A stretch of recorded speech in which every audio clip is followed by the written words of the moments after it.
Welcome to baby cooking Tamil. இன்றைக்கி நம்ம chicken gravy சிம்பிளாக எப்படி பண்ணான்றதை பார்க்கலாம் வாங்க. சமையலுக்கு தேவையான பொருட்கள்லாம் ஃபஸ்ட்டு எடுத்து வச்சுருவோம். கரம் மசாலா, மல்லியிலே ஒரு கைப்பிடி, பெரிய வெங்காயம் நறுக்கியது 4, ஒரு கைப்பிடி அளவு புதினா,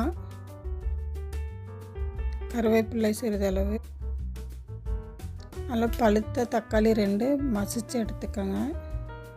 நான் வீட்டில் அரைச்ச பொடி எடுத்திருக்கேன். மட்டன் மசாலா 2 டேபிள் ஸ்பூன், மல்லித்தூள் 1 டேபிள் ஸ்பூன். குக்கரில் 2 table spoon rice brand oil சேர்த்துக்கோங்க.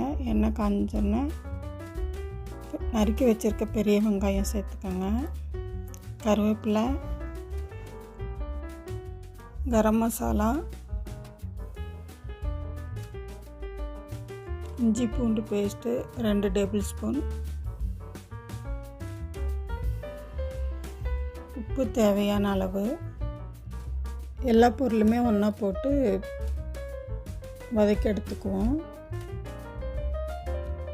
நல்லா அடி பிடிக்காமல் சிம்மில் வச்சு வதக்கிக்கோங்க. எல்லாம் ஒன்றா போட்டு பண்ணுறதுனால அடி பிடிக்காது. நம்ம வெங்காயம் ஒரு கண்ணாடி பதம் வர்ற அளவுக்கு நல்லா தாளித்து எடுத்துக்கலாம்.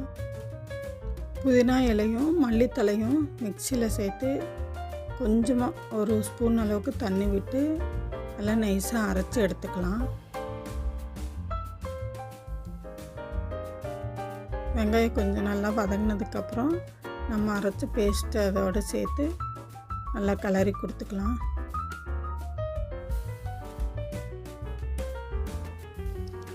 அதுக்கப்புறம் மசிச்சு வச்சுருந்த தக்காளியை சேர்த்துக்கோங்க. கட் பண்ணியும் சேர்த்துக்கலாம். நான் நல்லா பிசைஞ்சு வச்சுருக்கேன். உங்கள் விருப்பத்துக்கு எப்படி பண்ணணும் பண்ணிக்கோங்க. பிசைஞ்சு போட்டால் சீக்கிரம் வதங்கிடும். அதுக்காக தான் கொஞ்சம் மஞ்சத்தூள் சேர்த்து நல்லா வதக்கி எடுத்துக்கோங்க. மஞ்சத்தூள் சேர்த்து கொஞ்சம் மூடி வச்சு வதக்கினோம்னா தான் இந்த மஞ்சத்தூள் வாசம் போகும். நல்லா வதக்கி எடுத்துக்கோங்க.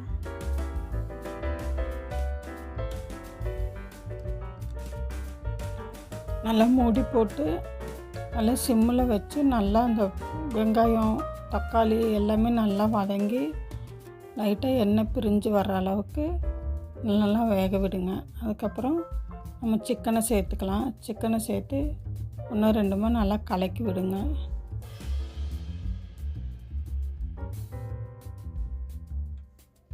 சிக்கன் போட்டு கிளறிட்டு மசாலாவை சேர்த்துக்கலாம். இது வீட்டில் அரைச்ச கறி மசாலா தூள். இது சிக்கன் மட்டன் எல்லாத்துக்கும் இதே தூள் தான் பயன்படுத்திக்குவேன். அதோட ஒரு மல்லித்தூளும் சேர்த்து கொஞ்சம் மூடி வச்சிங்கன்னா இந்த சிக்கன்லேருந்து தண்ணி பிரியும்.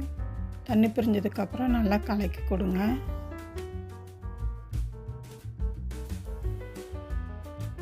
மசாலா சேர்த்ததுக்கப்புறம் உப்பு சரி பார்த்துக்கோங்க.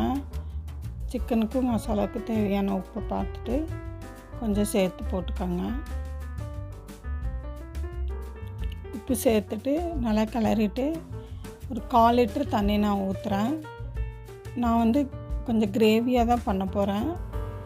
உங்களுக்கு குழம்பா வேணும்னா கொஞ்சம் தண்ணி எக்ஸ்ட்ரா ஊற்றிக்கோங்க. நான் கிரேவின்றனால ஒரு 1/4 லிட்டர் மட்டும் தண்ணி ஊற்றிட்டு குக்கரை க்ளோஸ் பண்ணிடுறேன்.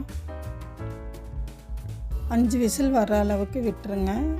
அதுக்கப்புறம் ஒரு 5 நிமிஷம் ப்ரெஷர் போனதுக்கப்புறம் குக்கரை ஓப்பன் பண்ணிக்கோங்க. ஓப்பன் பண்ணிவிட்டு உங்களுக்கு கிரேவி எப்படி இருக்குதுன்னு பார்த்துக்கோங்க. இதே அளவு போதுன்னா இப்படியே விட்டுடலாம். நான் இன்னும் கொஞ்சம் தண்ணி வற்றட்டும் அப்படின்றதுக்காக நான் கொஞ்சம் அடுப்பில் வச்சு வற்ற வைக்கிறேன். நமக்கு எப்படி தேவையோ அந்த மாதிரி பண்ணி எடுத்துக்கலாம்.